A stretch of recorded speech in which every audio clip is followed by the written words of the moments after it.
Assalamualaikum dan salam sejahtera. Bertemu lagi kita dalam kelas kedua, Pendidikan Jasmani dan Pendidikan Kesihatan tingkatan 2. Topik 2, Pendidikan Kesihatan, Kesihatan Diri dan Reproduktif. Tajuk pada hari ini ialah Identiti dan Orientasi Seksual. Baik, untuk topik ini, kita akan belajar 3 subtopik, iaitu yang pertama, identiti dan orientasi seksual. Yang kedua, kecelaruan identiti seksual. Yang ketiga, kehormatan diri. Kita masuk kepada subtopik yang pertama, iaitu identiti seksual. Apa yang dikatakan sebagai identiti seksual?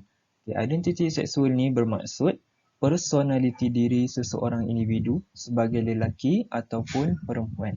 Ataupun kita sebut sebagai gender ataupun jantina. Ini maksud yang sama. Jantina dan gender adalah maksud yang sama. Dalam kata yang mudah, identiti seksual ni dia adalah perangai lelaki dan perangai perempuan. Di perbezaan dekat situ, ada beza. Perangai lelaki berbeza dengan perangai perempuan. Contohnya, lelaki ni kita boleh anggap dia sebagai seorang yang kacak. Kita tak panggil lelaki ni sebagai lelaki cantik, tapi lelaki sebagai lelaki yang kacak. Dia kuat, kasar. Daripada segi pakaian pula, contoh dalam gambar ni, lelaki ni berpakaian bertali leher, berkemeja, berseluar selai panjang, dan daripada segi rupa, kita tengok dia berjambang dan bermisai. Itu perkara yang melambangkan seseorang lelaki. Itu yang dipanggil identiti seksual. Untuk perempuan, kebiasaannya disebut perempuan ini cantik, dia berlemah lembut. Dan kemudian daripada segi pakaian, dia pakaian yang melambangkan seorang perempuan. Contohnya pemakaian skirt, pemakaian kain, pemakaian tudung. Itu adalah identiti seorang perempuan. Itu yang dipanggil identiti seksual.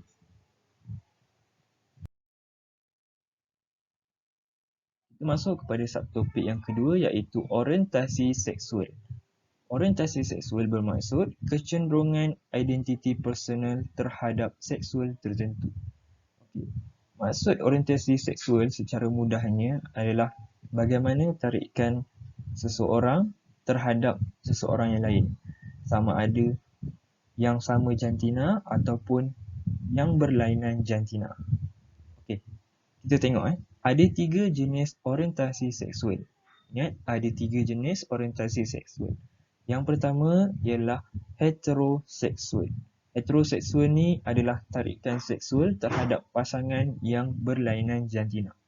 Maksudnya, heteroseksual ni ialah lelaki suka kepada perempuan. Dan sebaliknya, perempuan suka kepada lelaki. Itu kita panggil heteroseksual. Baik, yang kedua ialah homoseksual. Homoseksual ni ialah tarikan seksual terhadap jantina yang sama. Ini yang kita sebut lelaki suka lelaki ataupun perempuan suka perempuan. Ataupun kita panggil sebagai lelaki suka lelaki dipanggil sebagai gay, dan perempuan suka perempuan kita panggil sebagai lesbian. Itu adalah satu istilah yang menggambarkan perbuatan homoseksual ni lah. Yang ketiga ialah bisexual. Bisexual ni adalah tarikan seksual terhadap kedua-dua jantina. Ini bermaksud, contohnya seorang lelaki dia suka kepada perempuan dan suka kepada lelaki.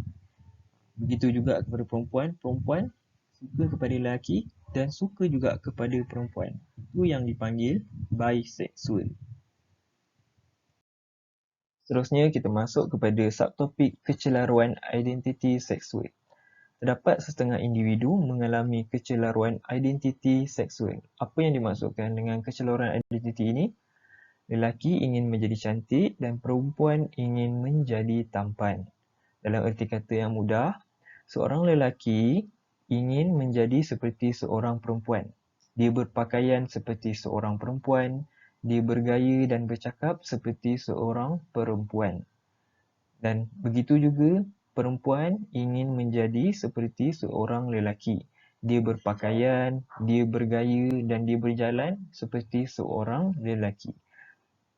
Padahal dia sebenarnya merupakan seorang perempuan, tetapi dia ingin menjadi seperti lelaki. Ini yang dikatakan kecelaruan identiti seksual. Bagaimana cara kita nak menangani kecelaruan identiti ini? Yang pertama, remaja perlu elakkan cara hidup yang tidak baik. Sebagai contoh, berfoya-foya.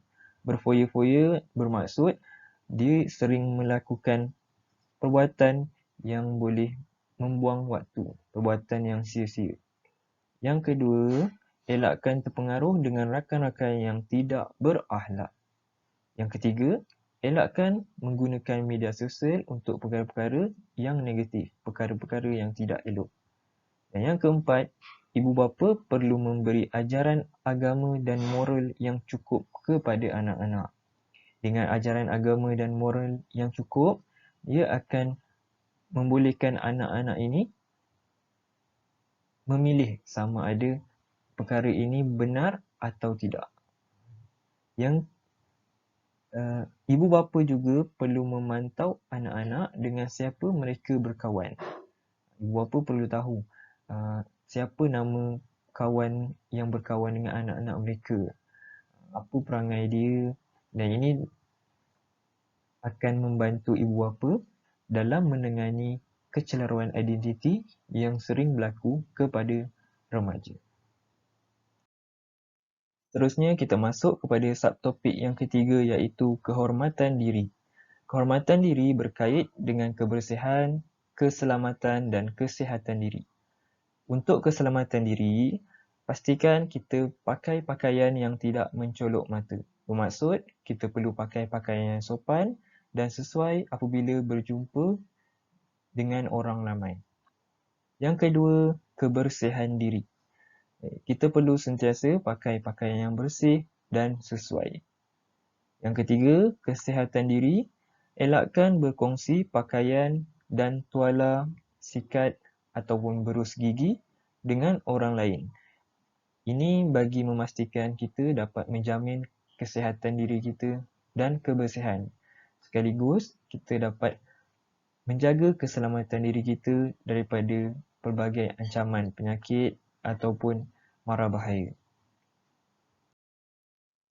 Baik, apa kepentingan menjaga kehormatan diri? Yang pertama, diri kita akan terhindar daripada terpengaruh dengan unsur-unsur negatif.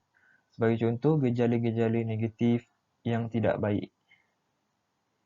Yang kedua, diri kita akan dihormati oleh orang lain. Yang ketiga, diri terhindar daripada penyakit berbahaya. Sekiranya kita menjaga kehormatan diri, kita akan dapat mengelakkan diri kita daripada dijangkiti oleh penyakit kerana kita dapat menjaga kebersihan dengan baik.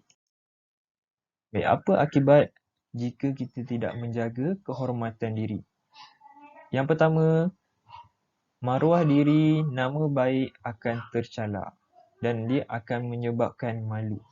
Yang kedua, nama baik keluarga akan menjadi buruk. Yang ketiga, diri kita akan dipandang serong oleh masyarakat dan kita akan dipinggirkan oleh masyarakat.